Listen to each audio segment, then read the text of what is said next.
What's going on, everybody, and welcome to the Other Side of the Firewall podcast, where we talk the latest and greatest in cybersecurity news, as well as we highlight those movers and shakers and glass ceiling breakers, those people of color who make it to the other side of the proverbial firewall.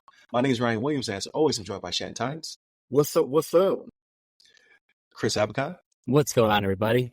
And Daniel Acevedo. How's it going, guys? What's going on? So, welcome to the Wednesday discussion episode of the podcast. So, Wednesdays are our topics. Wednesday discussion. Thursdays, Ask a CSSP. If you have not already checked it out, go back and listen to the Shauna Weatherly episode where she talks about her company FedStuck, how she has over 30 years of federal acquisition and contracting experience, and then how she is utilizing her company to help small businesses break into the federal market. So great episode. Definitely check it out. And then Fridays, everything else. So movies, books, games, all that good stuff. But without further ado, I give it to Shannon. All right, everybody. So this article comes from cybernews.com, written by Naim Ansel. And the title of this one is Non-consensual AI Deepfake Child Porn Not Explicit in a Law, Senator Says, right? And so the senator talking about is a state senator, right? So what they're bringing up here is something that it's been pointed out before, right? We talk about how the laws have to keep up with technology and how they're slow to do so, right? Even Daniel pointed it out last episode, how I'm slow to adapt, you know what I mean, to the things that are coming, right? Like you gotta get on board with what's going on. But pretty much the gist of what they're saying here is that the laws in, was this Pennsylvania? I'm trying to remember where this was. Pennsylvania, right? Am I right on the Pennsylvania? So the point of what they're saying is that people are creating these deep fakes, right, which are getting very realistic nowadays, right? And they're creating them for child porn, right? Well, the way the laws are written is that that's not a real person. Like, because it's a deep fake, it's not real. The law doesn't stand up in court to say it's not a real person. You can't be tried for it. You know, this is where they go. But people are being victimized, right? So they feel like they have nowhere to turn. In this instance, it's like, if the law is not in my favor for this, why do I have belief for anything else in the justice system? Right, is what it comes down to. And there's a state senator there, Tracy. Man, I'm going to mess his name up. Pennycuick, I believe is the name. That's trying to get something like this on the books, right? And this should be where everybody follows suit, right? Now, and I didn't look into it to see if there was any other states that had anything on the books for this, but this is a real problem, right? Like if for whatever reason, my face gets put on some type of, like, and not just for the purposes of child pornography or anything like that, but like even in my home, like if I get my face put on some other body, like having an affair or something like that, like my wife probably ain't trying to hear that. She's gonna be like, that looks like you. Like, I'm looking at it, that looks like you, big head and all. Like, I've been seeing your head for almost 30 years now. Like, we gotta, like, that's you. You know what I mean? So it's something that needs to be addressed, and the fact that they're doing it in Pennsylvania, I'm all for it. Like, this is the way we need to go.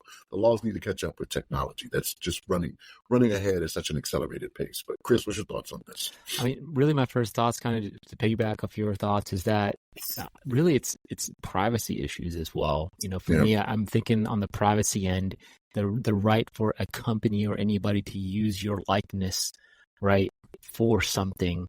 And it's very difficult to track, especially if, you know, your pictures are out there. Any weirdo or whatever can just put your face into some type of material, even if it's not, you know, related to, you know, this type of, you know, pornography, right? It's obviously very, very sick and weird.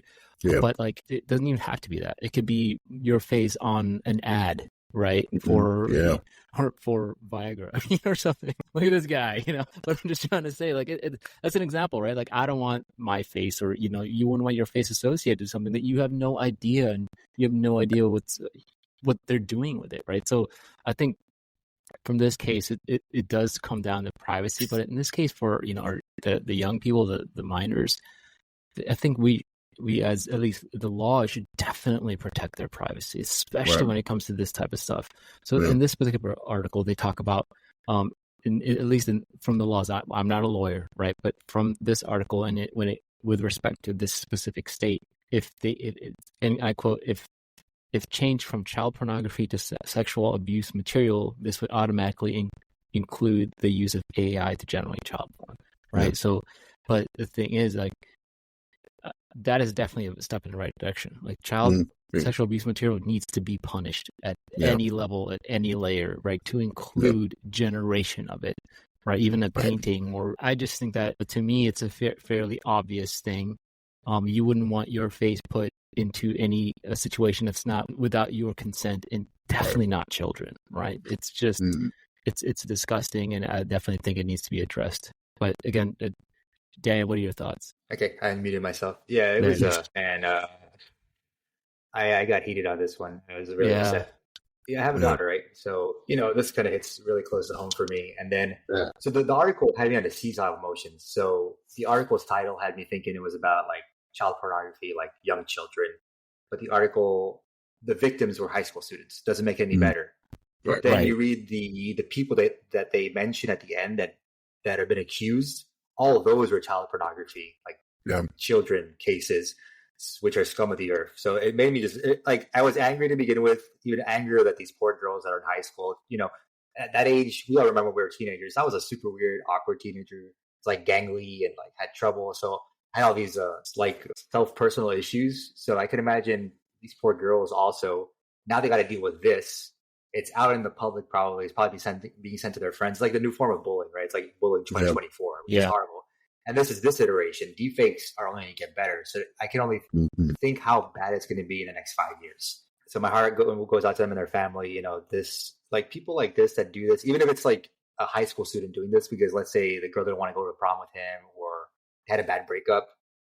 If you're going to go to those lengths as a kid of that age, you should be punished regardless, right? It doesn't make it right. And then there's just some sick weirdo, in their house that just taking pictures of kids in the high school or filming them and then just creating deep fakes of these kids. It's even worse. So it should be punished. The fact that the legal cases and the legal defense has not caught up to how technology and what technology is doing is a disservice to the community and to the people. And it really needs to be corrected, right? And the person you mentioned is in the right track. They're using the cases of it being from pornography to the child abuse material, and that would be an avenue to explore. So hopefully they get their stuff together and they snowball this and they pass legislation to rightfully punish people doing this stuff. And I probably had other points, but I kind of got derailed because this one really shook me a little bit. The thing I was going to mention now that I remember is that I probably mentioned it in another episode. We were talking about deepfakes also. That I think it's really important to bring this into your family's household and make them understand how deepfakes work. And I think it's going to be in the very near future where you're going to have to come up with some kind of code word or something where you're FaceTiming or you see a video or you're making a phone call and you're talking to your loved ones or you're talking to your spouse. If the conversation doesn't sound right, throw that code word in there or start the conversation off with a code word just so they know, hey, this is actually me. Because these are just going to get more sophisticated as time goes on, especially the voice aspect. And you can get a phone call, hey, my love, I'm stuck here. My car's broke down. I'm at this address. And then you're going to go to that place, you're going to get jumped by people. So we got to be a little bit smart on how these things work. Tell your family, make it a conversation which is not, taboo, and be prepared in the future. But that's kind of how I see this. What do you think, Ryan? Yeah, I think you guys are spot on. So I have a couple of questions, right? Like I'm not trying to advocate for any of this. So I'm not playing devil's advocate here, but I just simply don't know. So when it comes to the child sexual abuse material CSAM, right? That absolutely makes sense. You're taking someone's likeness and doing something with it that is non-consensual. So that for me should be easy route to being illegal. But what about if you're generating images of someone who doesn't exist? So in this article, it does hint that there's no victim because that person is not a real person. So how is this different than someone who paints a picture or draws a picture of someone who is not of age and things of that nature? Is that punishable by crime? Because I don't believe so. So I think that is the loophole that they may have here. Because that person does not exist, so they are not a victim. You're a sicko. And whatever software allows you to do that is also should be penalized or found to also be in some kind of immoral, unethical framework. But if some random man or lady does draw a picture or make art of some sort that's not digital, just by hand, is that punishable by crime? I don't believe so. So I got one thing to add. So the difference between painting something right? Mhm. Versus generating something on AI is that AI has source material, right? AI has Right. So it's taking bits and pieces from right. other. It's taking bits and pieces of people's faces and making this, right? And if you're, to me, right, that already is like almost a violation of somebody's privacy, because like, what's the word, scraped, right? AI has Right. scraped so many images from the internet, right? Pretty much every image that's publicly available has been scraped, right? Every stock image. But you're using these people's likeness, right? Let's say the algorithm or whatever says there's 10, 15 faces and creates a young face. Yeah. But legally, right, is that because that person doesn't exist, but the inspiration and data came from real people?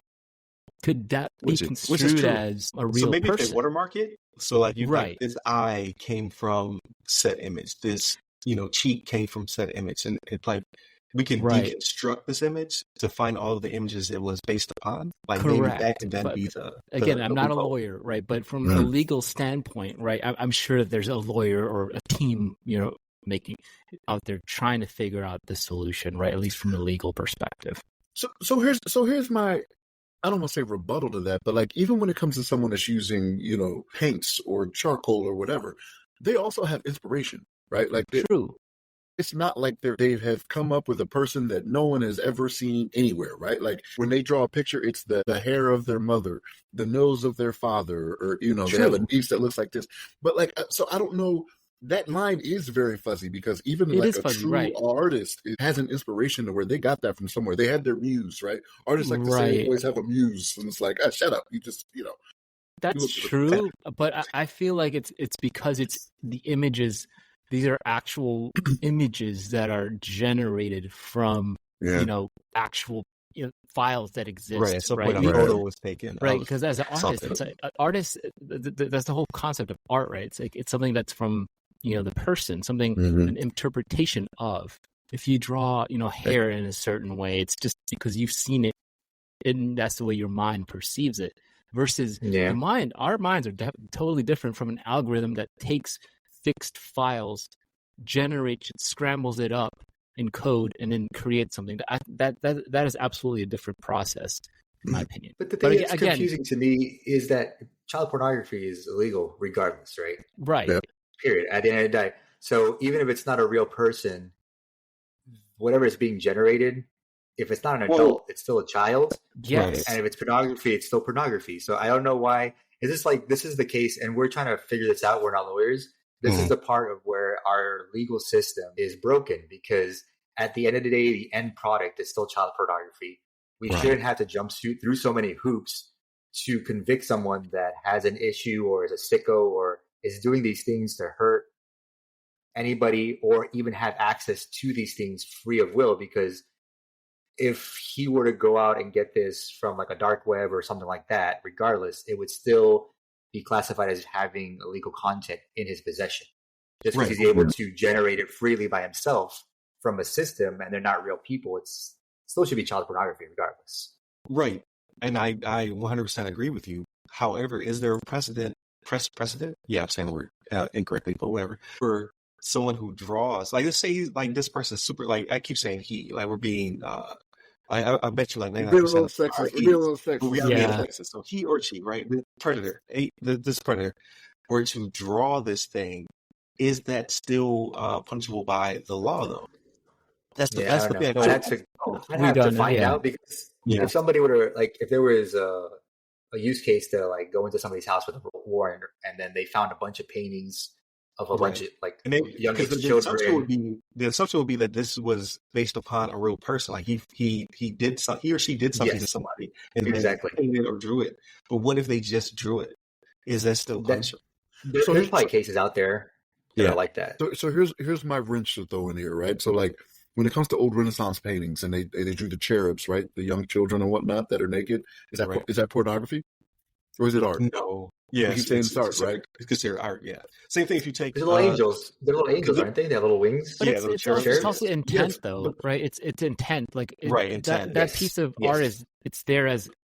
Versus, like, some weirdo doing what he's looking. I don't want to say Right. on this, right? So You know no, what I'm saying? I got you.